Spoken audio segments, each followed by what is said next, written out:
Hello everyone, welcome to GS कक्षा by Tejas. आज हम मैथ्स के प्रीवियस ईयर के क्वेश्चंस को सॉल्व करेंगे। अगर आप रेलवे, एसएससी या किसी भी गवर्नमेंट जॉब की तैयारी कर रहे हैं तो ये क्वेश्चन आपके लिए महत्वपूर्ण होंगे, तो प्लीज़ वीडियो को अंत तक देखिएगा। तो चलिए क्वेश्चन नंबर 1 को सॉल्व करते हैं। क्वेश्चन नंबर एक में कह रहा है कि एक मशीन को 4800 रुपये में बेचने पर एक दुकानदार को 20% की हानि होती है। 20% का लाभ प्राप्त करने के लिए दुकानदार को उसी मशीन को किस मूल्य पर बेचना चाहिए। अब ये कह रहा है कि कोई दुकानदार है, उसने 4800 रुपये में मशीन बेची है, ठीक है, और उसको 20% की हानि होती है। अब यहाँ पे देखिए, हम मान लेंगे कि मशीन का जो क्रय मूल्य है वो कितना है, क्रय मूल्य है 100, ठीक है। अब देखिए 20% की हानि होती है। जब 20% की हानि हो जाएगी तो कितना बचेगा, 80%। इसका मतलब 20% जब हानि हो गई तो उसने 80% बेचा होगा, 80% में बेचा होगा, और कितने में बेचा है, 4800 रुपये में, ठीक है। तो हम यहाँ से क्या करेंगे, 1% की वैल्यू निकाल लेंगे। 1% की वैल्यू हो जाएगी 4800 बटे 80, ठीक है। यहाँ से इसको डिवाइड कर देंगे, 0 से 0 चला जाएगा, ठीक है। 8 से इसको काटेंगे तो क्या हो जाएगा, 8 छंग 48, और यहाँ पे कितना आ जाएगा, 60, ठीक है। 1% 60 के बराबर आ गया। अब वो कह रहा है कि 20% का लाभ प्राप्त करने के लिए दुकानदार को उसी मशीन को किस मूल्य पर बेचना चाहिए। अब 20% का लाभ हो जाएगा, तो 100 में खरीदी थी, ठीक है, तो इसमें 20% का लाभ होगा तो कितना हो जाएगा, 120% पे बेचना चाहिए उसको। 120% में बेचेगा तो कितना हो जाएगा, देखिए 1% की वैल्यू है 60, तो 120% की वैल्यू कितनी हो जाएगी, 120 गुना 60, ये हो जाएगा 12 छक 72 और 2 0, ठीक है, 7200 रुपये। ऑप्शन नंबर बी सही है। क्वेश्चन नंबर दो में कह रहा है कि संख्या 3.03 और 2.05 के योग और अंतर को जोड़ने पर प्राप्त मान है। देखिए यहाँ पे हम संख्या का योग करना पहले, तो 3.03 और 2.05 इसको हम ऐड करेंगे तो यहाँ पे हो जाएगा 5.08। अब कह रहा है इनका अंतर कीजिए, तो 3.03 और 2.05 अंतर करेंगे, यहाँ पे देखिए 8 हो जाएगा, और यहाँ से कितना बचेगा, इधर से एक दहाई लेंगे तो यहाँ पे बचेगा 9, तो यहाँ पे 9 और इधर 0, ठीक है, 0.98। अब इन दोनों को जोड़ना है, पहले योग लिया, अंतर लिया, अब इनको जोड़ना है। तो देखिए यहाँ पे अगर हम जोड़ेंगे 0.98, 8 8 16, 9 1 10 और 1 बचा, 5 1 6, 6.06। ऑप्शन नंबर सी सही है। क्वेश्चन नंबर तीन कह रहा है कि यदि x बराबर 2 और y बराबर 5 है तो 5x by minus Y square का मूल्यांकन कीजिए, ठीक है। अब हमें दो वैल्यू दे रखी हैं और इस वाली इक्वेशन की वैल्यू फाइंड आउट करनी है। तो लिखेंगे, देखिए 5 गुना x की वैल्यू कितनी है 2, y की है 5 माइनस वाई स्क्वायर यानी 5 का स्क्वायर कर देंगे, तो यहाँ पे हो जाएगा 5 दूना 10 पंजे 50 माइनस 5 पंजे 25, ये हो जाएगा 25। हमारा ऑप्शन नंबर ए सही है। क्वेश्चन नंबर चार में कह रहा है कि साइन 45 प्लस ए माइनस कॉस 45 माइनस ए का मान क्या होगा। अब देखिए यहाँ पे साइन है, यहाँ पे कॉस है, तो हम कॉस को चेंज कर लेंगे साइन में। किस तरह से करेंगे, साइन 90 माइनस थीटा क्या होता है, कॉस थीटा होता है।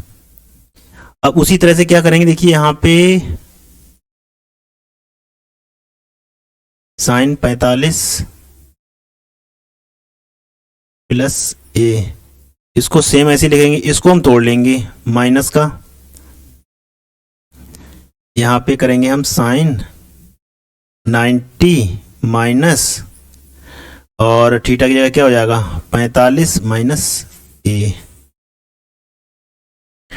अब देखिए यहाँ पे क्या हो जाएगा साइन 45 प्लस ए माइनस साइन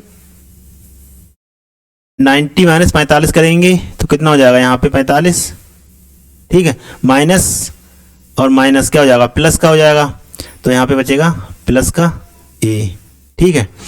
अब देखिए साइन 45 प्लस ए और साइन 45 प्लस ए ये आपस में कट जाएंगे, कैंसिल आउट हो जाएंगे, क्या बचेगा 0 बचेगा, तो हमारा ऑप्शन नंबर ए सही हो जाएगा। क्वेश्चन नंबर 5, क्वेश्चन नंबर 5 में करा है कि किसी राशि पर 10% की दर से 2 वर्ष की चक्रवृद्धि ब्याज और साधारण ब्याज के बीच का अंतर 50 रुपया है, राशि क्या होगी। हमें दर दे रखी है 10%, ठीक है, इसको हम 1/10 लिख सकते हैं, हाँ। इसके बाद समय दे रखा है t = 2 वर्ष, फिर हमें दे रखा है चक्रवृद्धि ब्याज CI और साधारण ब्याज SI, इनके बीच में अंतर दे रखा है 50 रुपया, ठीक है। हमें राशि बतानी है, प्रिंसिपल बताना है हमें क्या होगा, ठीक है। अब हमने राशि मान ली यहाँ पे है 100 रुपया, ठीक है, राशि हमने 100 मान ली। अब यहाँ पे देखिए 100 रुपये क्यों माना, क्योंकि यहाँ पे देखिए 1/10 है, तो यहाँ पे हमने 10 को क्या करा की पावर 10 की पावर कितनी कर दी 2 कर दी, क्योंकि यहाँ पे समय 2 वर्ष दे रखा है। अगर यहाँ पे समय 3 वर्ष दे दिया होता तो हम यहाँ पे 10 की घात 3 करके और राशि मान लेते 1000 रुपये, ताकि बाद में हमें कैलकुलेशन करने में ज़्यादा दिक्कत नहीं होती है। अब यहाँ पे देखिए राशि 100 रुपये है, पहले साल और दूसरे साल का ब्याज, पहले साल भी 1/10 और दूसरे साल भी 1/10, तो यहाँ पे अगर हम 100 गुणा 1/10 करेंगे तो यहाँ पे हो जाएगा 10, फिर 100 गुणा 1/10 करेंगे यहाँ भी 10 हो जाएगा।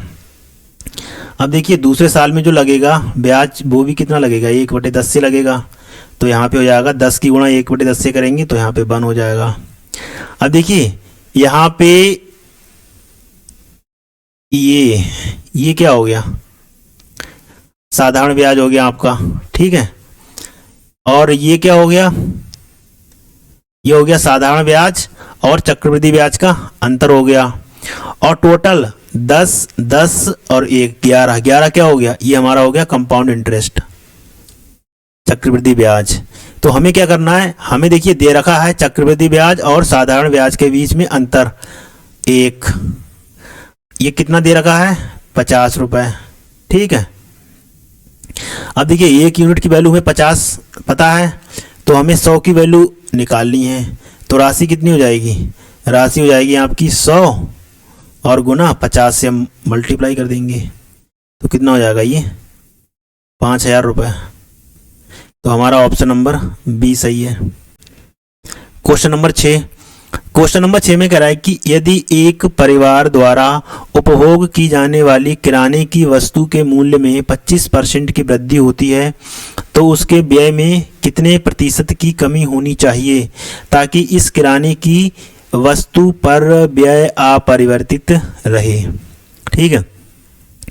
अब देखिए वृद्धि कितनी होती है 25%, मान लिया पहले 100 रुपये की थी, अब वृद्धि होके कितनी हो गई है, अब इसमें 25% की वृद्धि होती है तो कितना हो जाएगा 125 हो जाएगा। अब कह रहा है कि उसके व्यय में कितने प्रतिशत की कमी की जानी चाहिए ताकि किराने की वस्तु पर व्यय अपरिवर्तित रहे, ठीक है, व्यय ना हो, यानी पहले की जैसा रहे। तो हम क्या करेंगे 125 में से यहाँ पे पहले पे आ जाएंगे।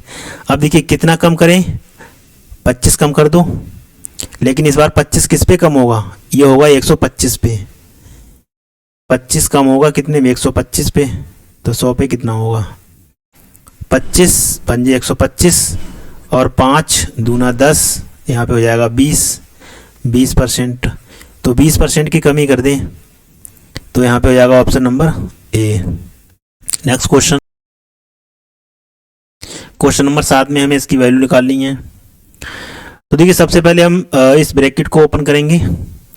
यहाँ पे भाग का साइन है, तो हम 33 को अगर 3 से डिवाइड करेंगे तो यहाँ पे जाएगा 11 प्लस भाग की बात करेंगे गुणा 9 दूना 18 और माइनस का 7। ठीक है, ये कितना हो जाएगा 18 और 11 29 माइनस 7 ये हो जाएगा 22। ठीक है, इसकी वैल्यू 22 आ गई। अब क्या करेंगे, देखिए यहाँ पे भाग का साइन दे रखा है, भाग 11 यहाँ पे कितना हो जाएगा, ये 2 हो जाएगा। इस वाले पोर्शन की वैल्यू आ गई 2। ठीक है, अब हम इधर करेंगे। देखिए यहाँ पे इस ब्रैकेट को हम ओपन करेंगे तो यहाँ पे कितना हो जाएगा 9 7 16 96 हो गया। ठीक है, 96 की हम 2 से गुना करेंगे, कितना हो जाएगा 2 छक 12 2 ने 18 और 1 19 192 हो गया। 192। अब 192 फिर क्या करेंगे, यहाँ पे देखिए 2 के पहले ये माइनस का साइन लगा है और 7 और 5 12 हो जाएगा। यहाँ पे माइनस यहाँ पे 94 भाग 2 लिखा है, 94 भाग 2 लिखा है तो यहाँ पे कितना हो जाएगा 47। ठीक है, और इसके बाद प्लस का साइन लगा है। अब यहाँ पे क्या करेंगे, देखिए 12 ये प्लस का है और 2 प्लस का है तो हो जाएगा यहाँ पे 14। इसके बाद 192 और 47 इनको हम ऐड कर देंगे, कितना हो जाएगा, लेकिन ये आएगा माइनस का। 7 2 9 और 9 4 13 1 और 1 2 239 हो गया।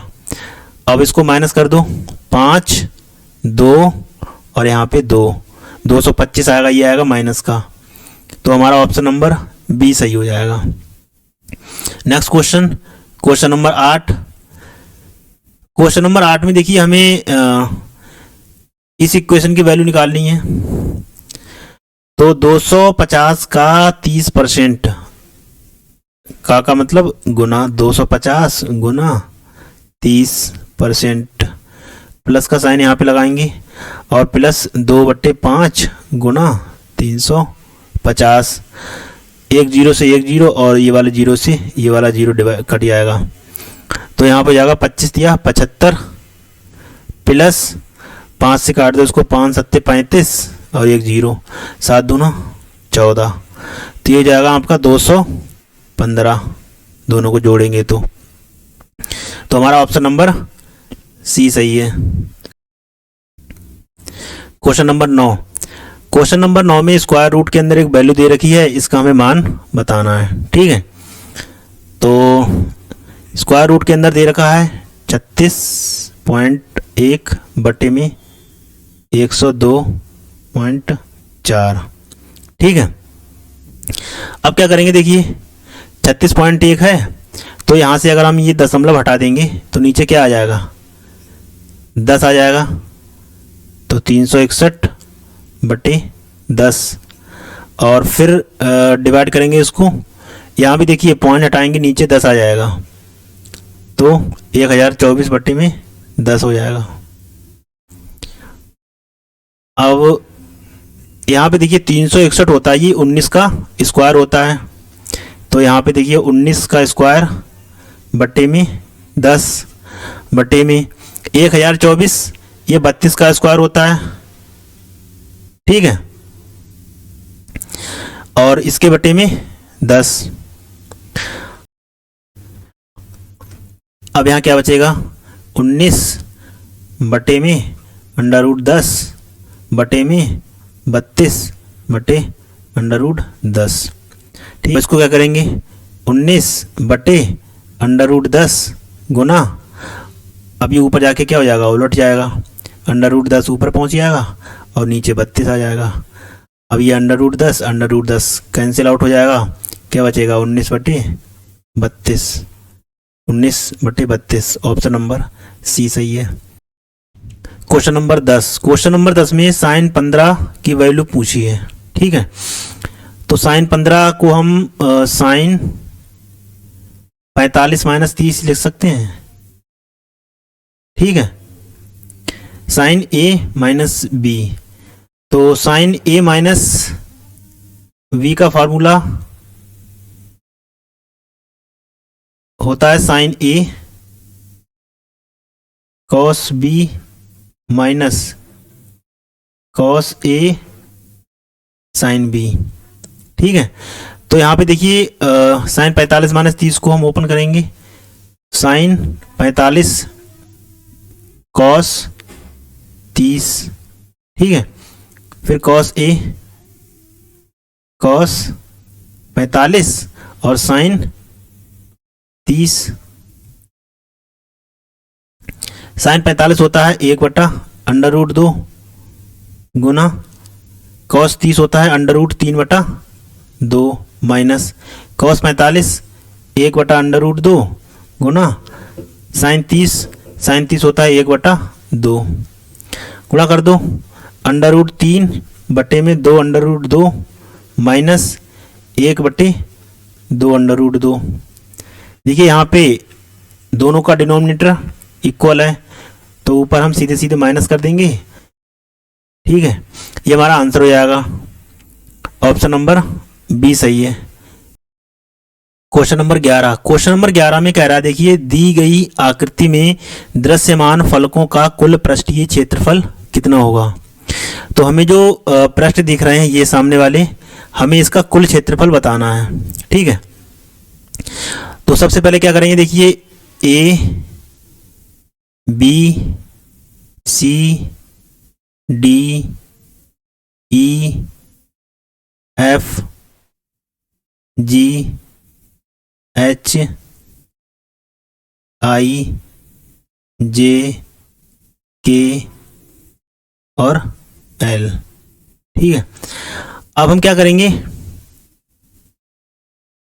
ए बी जे और एल इसका एरिया फाइंड आउट करेंगे। तो देखिए यहाँ पे अगर हम देखेंगे लंबाई कितनी दे रखी है 15 सेंटीमीटर। ठीक है, और यहाँ पे चौड़ाई है 7, तो 15 गुणा 7 कितना हो जाएगा 105। ठीक है, अब हम क्या करेंगे, देखिए ये नीचे वाला आ जाएंगे एल जे आई और के में। यहाँ पे देखिए ये हमें लंबाई दे रखी है 7। ठीक है, और यहाँ पे ये चौड़ाई कितनी हो जाएगी, ये हो जाएगी 5। तो यहाँ पे जाएगा 7 पंजे 35। ठीक है, अब ये वाला देखेंगे बी सी एफ और जी। अब देखिए टोटल ये यहाँ से यहाँ तक की लंबाई कितनी दे रखी थी 20 दे रखी थी, तो ये कितनी दे रखी है, ये वाली 7 हो जाएगी। तो हम 20 माइनस अगर 7 करेंगे तो कितना हो जाएगा यहाँ पे 13। ठीक है, 13 इसकी लंबाई हो गई, और ये सामने वाली इसकी चौड़ाई कितनी है 8, तो 13 8 104 हो जाएगा ये। इसके बाद ये वाली देखेंगे सी डी ई और एफ में, तो ये कितना हो जाएगा, देखिए इसकी चौड़ाई 5 है और इसकी लंबाई 8 है, ये हो जाएगा 40। ठीक है, अब देखिए देखेंगे जी एफ ई और एच, यहाँ पे लंबाई तो 13 हो जाएगी।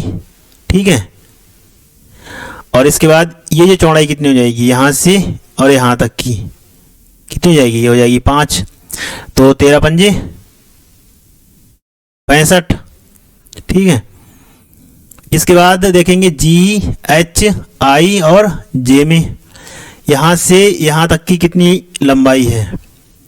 अब देखिए ये कितना है, ये 8 है, मतलब यहाँ से ऊपर की ये लंबाई 8 है और पूरी 15 है यहाँ से यहाँ तक की, तो 15 में से 8 माइनस करेंगे तो यहाँ से यहाँ तक की कितनी बचेगी 7 बचेगी। ठीक है, तो 7 इसकी लंबाई हो गई, और ये कितनी हो जाएगी चौड़ाई, ये हो जाएगी 5, तो 7 पंजे 35 हो जाएगा। अब सभी को जोड़ दो, 105 ठीक है प्लस 35 प्लस 104 प्लस 40 प्लस 65 और प्लस 35, सभी को जोड़ेंगे 5 5 10 और 4 14 और 5 19 और 5 कितना हो जाएगा 24, 2 3 5 और 6 11 4 15 और 3 18 के 8, 1 हासिल 1 एक 2 और एक 3, कितना हो जाएगा 384 वर्ग सेंटीमीटर। ये हमारा आंसर हो जाएगा, ऑप्शन नंबर ए सही है। Next question, question number 12। Question number 12 में कह रहा है कि एक हवाई जहाज 500 यात्रियों को ले जा रहा है, जिसमें से 45% पुरुष और 20% बच्चे हैं। न्यूनतम पदों में पुरुष और महिलाओं और बच्चों की संख्या का अनुपात क्या होगा। ठीक है, ये हमसे पूछा है। तो 500 यात्री हैं, जिसमें से पुरुष है 45%, तो हम पुरुष की संख्या निकाल लेते हैं कि कितने पुरुष हैं। पुरुषों की संख्या हो जाएगी 500 गुना 45 बट्टे में 100, 100 पंजे 500 और 5 पंजे 25, 5 चौके 20 और 2 22, 225। 20% बच्चे हैं, तो यहाँ पे बच्चे कितने हैं 20%, तो ये हो जाएगा आपका 500 गुणे 20 बट्टे में 100, 100 पंजे 500 और यहाँ पे ये हो जाएगा 100 बच्चे हो गए। तो महिलाएं कितनी होंगी, बाकी की महिलाएं होंगी, तो यहाँ पे देखिए 500 माइनस 225 और प्लस 100, 325, ये हो जाएंगे पुरुष और बच्चे। तो महिलाएं कितनी हो जाएंगी यहाँ पे 175। ठीक है, हमें अनुपात निकालना है पुरुष, महिला और बच्चे। पुरुष, महिला और बच्चे। पुरुष कितने हैं 225, महिला 175 और बच्चे 100। इसको डिवाइड कर दो, 25 नेम 225, 25 सत्ते 175, 25 चौका 100, ये हो जाएगा 9:7:4। ऑप्शन नंबर डी सही है।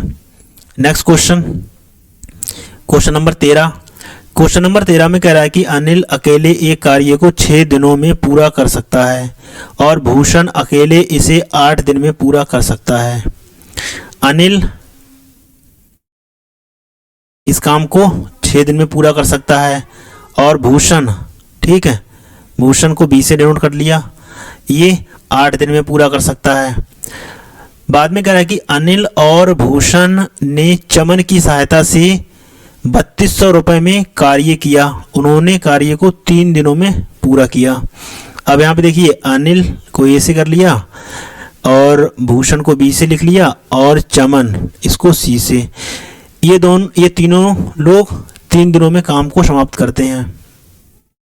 अब तीनों का एलसीएम कितना हो जाएगा 24, 6 चौके 24, 8 तिया 24, 3 अट्ठे 24।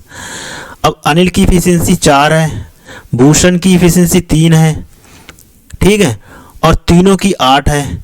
तो यहाँ पे देखिए चमन की इफिशियंसी कितनी हो जाएगी 8 माइनस 4 प्लस 3, ये हो जाएगी 1। चमन की इफिशियंसी हो जाएगी 1। अब देखिए इफिशियंसी का मतलब होता है जितनी ज़्यादा इफिशियंसी होगी उतना ज़्यादा काम करेगा, और जितना ज़्यादा काम करेगा उतनी ज़्यादा उसको पैसा मिलेगा।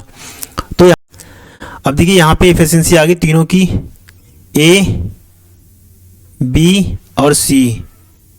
तीनों की इफिशियंसी का अनुपात कितना है 4:3:1। अब इसी अनुपात में पैसा मिलेगा। तो देखिए टोटल कितना मिल रहा है 3200। तो 4, 3, 7 और 1 8, 8 यूनिट किसके बराबर है 3200 के बराबर। तो 1 यूनिट हो जाएगी 400 के बराबर। और चमन की इफिशियंसी कितनी है 1 है, तो उसको कितना रुपये मिलेगा 400। ऑप्शन नंबर बी सही है। Next question number 14। Question number 14 में कह रहा है कि शकीला को एक मशीन के पुर्जे को 540 रुपये में बेचने पर 10% की हानि होती है, ठीक है, और 10% का लाभ प्राप्त करने के लिए शकीला को उसी हिस्से को किस मूल्य पर बेचना चाहिए। माना कि मशीन के पुर्जे का क्रय मूल्य कितना है 100 रुपये, ठीक है। इसके बाद 10% की उसको हानि हो जाती है 540 रुपये में बेचने पर। तो 10% की हानि हो गई, इसमें से कितना बचा 90%। तो 90% में बेचती है कितने 40 में 1% की वैल्यू कितनी हो जाएगी? 540 बटे 90, 9 छक 54। 1% 6 के बराबर हो गया। अब 10% का लाभ प्राप्त करना है तो उसको कितने में बेचना चाहिए? 110% में। तो 110% की वैल्यू कितनी हो जाएगी? 110 गुना 1% की वैल्यू है 6, तो यहाँ पे हो जाएगी 660 रुपये। हमारा ऑप्शन नंबर सी सही है। Question number 15। क्वेश्चन नंबर 15 में कह रहा है कि निम्नलिखित में से कौन एक परिमेय संख्या नहीं है। ठीक है, तो सबसे पहले हम पहला वाला देखते हैं। अंडर रूट में 3 square plus 4 square, under root में 9 और प्लस 16, ये हो जाएगा 25 5। ठीक है, ये दूसरा वाला देखिए। यहाँ पे देखिए क्या करेंगे, 12.96, ये पॉइंट हटाएंगे, नीचे 2 जीरो लगा देंगे, ये अंडर रूट में है। तो अंडर रूट 1296, 36 का वर्ग होता है ये, और यहाँ पे ये 10 का स्क्वायर हो जाएगा 100, तो यहाँ से अंडर रूट हट गया। तीसरा वाला देखेंगे, अंडर रूट 125, इसका हो जाएगा 5 अंडर रूट 5, 900 अंडर रूट 900 कितना हो जाएगा? ये हो जाएगा आपका 30। अब यहाँ पे देखिए, ये परिमेय संख्या है, ये भी परिमेय संख्या है, और ये भी परिमेय संख्या है। 5 अंडर रूट 5 ये हमारी परिमेय संख्या नहीं है, तो हमारा ऑप्शन नंबर हो जाएगा under root 125। Question number 16। Question number 16 में कह रहा है कि मनोविज्ञान में उत्तीर्ण होने के लिए एक छात्र को 20 अंक चाहिए। उसने 10% अंक प्राप्त किए और 20 अंकों से अनुत्तीर्ण रहा। उत्तीर्ण अंक क्या है? तो देखिए, पास होने के लिए 20% अंक चाहिए होते हैं। उसने 10% अंक प्राप्त कर लिए और 20 अंक से फेल हो गया, तो अगर उसको 20 अंक और मिल जाते तो वो पास हो जाता। ठीक है, पास हो जाता, और पास कितने पे होता है? 20% पे। अब यहां पे क्या करेंगे, 10 को इधर ले जाएंगे, तो 10% बराबर ये हो जाएगा 20, तो 1% की वैल्यू कितनी हो जाएगी? 20 बटे 10 बराबर 2, तो 100% की वैल्यू कितनी हो जाएगी? 2 गुणा 100 बराबर 200। ठीक है, अब उत्तीर्ण अंक क्या है? उत्तीर्ण अंक क्या था? 20% था, तो 20% की वैल्यू निकाल लेंगे यहाँ से। 200 गुणे 20 बटे में 100, 100 दूना 200, ये हो जाएगा 40। तो उत्तीर्ण होने के लिए अंक क्या है? 40। ऑप्शन नंबर सी सही है। Next question, question number 17। Question number 17 में देखिए, यहाँ पे इस इक्वेशन की वैल्यू को फाइंड आउट करना है। तो सबसे पहले छोटी ब्रैकेट को हम ब्रेक करेंगे। यहाँ पे हो जाएगा 9 माइनस 4 बटे 12, ये हो जाएगा 5 बटे 12। 1 बटे 6 को डिवाइड करेंगे इससे। अगर हम 1 बटे 6 को डिवाइड करेंगे तो यहाँ पे 12 ऊपर पहुँच जाएगा और 5 नीचे, तो 6 दूना 12, ये हो जाएगा 2 बटे 5। अब इस वाले हिस्से की वैल्यू कितनी आ गई है? 2 बटे 5। अब देखिए यहाँ पे क्या करेंगे, 1 बटे 2, 1 बटे 3 और 2 बटे 5, इनको हम ऐड कर लेंगे। 30 एलसीएम हो जाएगा, 2 15 10 और यहाँ पे हो जाएगा 12। तो ये हो गया आपका 15 10 25 और 2 27, 37 बटे 30 हो गया। ठीक है, 37 बटे 30 हो गया। अब हमें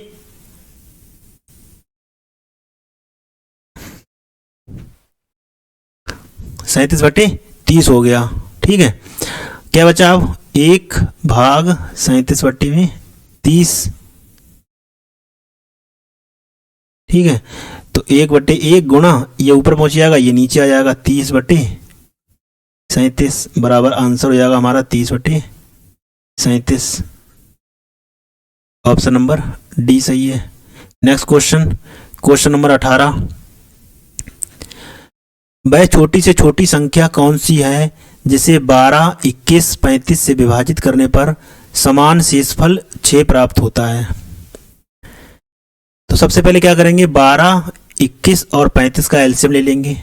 12, 21 और 35 इनका एलसीएम लेंगे तो 2 से डिवाइड करेंगे इसको, 2 छक 12, 21 और 35, फिर 2 से, 2 तिया 6, 21 और 35, फिर 3 से, 3 एकम 3, 3 सत्ते 21 और यहाँ पे 5,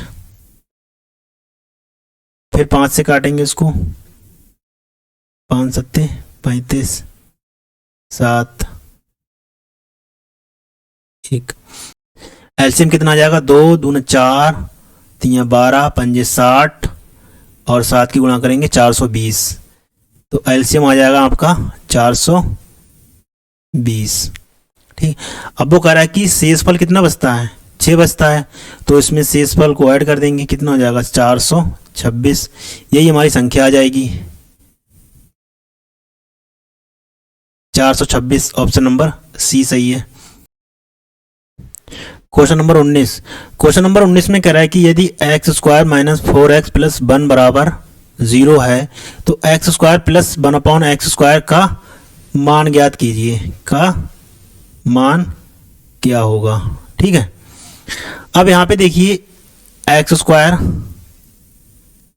प्लस 1 बराबर में 4x उधर ले जाएंगे, 4x। ठीक है, यहाँ पे क्या करेंगे, हम x से डिवाइड कर देंगे दोनों तरफ, तो यहाँ पे x बचेगा प्लस 1/x बराबर 4। अब हम क्या करेंगे, दोनों तरफ स्क्वायर कर देंगे, तो x प्लस 1/x का होल स्क्वायर बराबर हो जाएगा x square plus 1/x square plus 2। a plus v का फॉर्मूला आपको पता ही होगा, a square plus b square plus 2ab। X square plus 1/x square, इसका हमें मान बताना है, तो x प्लस 1/x इसको स्क्वायर करेंगे, कितना हो जाएगा 16, और ये 2 इसको इस तरफ ले आएंगे और बराबर x square plus 1/x square, तो इसकी वैल्यू हो जाएगी 14। तो हमारा ऑप्शन नंबर बी सही है। Next question, question number 20। Question number 20 में कह रहा है कि दी गई तालिका एक बगीचे में 90 पौधों की ऊंचाई सेंटीमीटर में दर्शाती है। यहाँ पे ऊंचाई दे रखी है और यहाँ पे पौधों की संख्या दे रखी है। अब क्वेश्चन पूछा गया कि ऐसे कितने पौधे हैं जिनकी ऊंचाई 61 सेंटीमीटर या अधिक है लेकिन 70 सेंटीमीटर से कम है। 61 सेंटीमीटर हो सकती है ऊंचाई, ठीक है, और इससे अधिक भी हो सकती है, लेकिन 70 सेंटीमीटर नहीं हो सकती है। तो 61 से और 61 से अधिक ऊंचाई वाले इन सभी पौधों को हम ले लेंगे। तो कितने हैं 61 वाले, 25, 14, 9 और 12। अब इन चारों को जोड़ देंगे, कितना हो जाएगा 25 और 14 39, 39 और 9 48, 48 और 12 60। तो हमारा ऑप्शन नंबर डी सही हो जाएगा। Thank you for watching.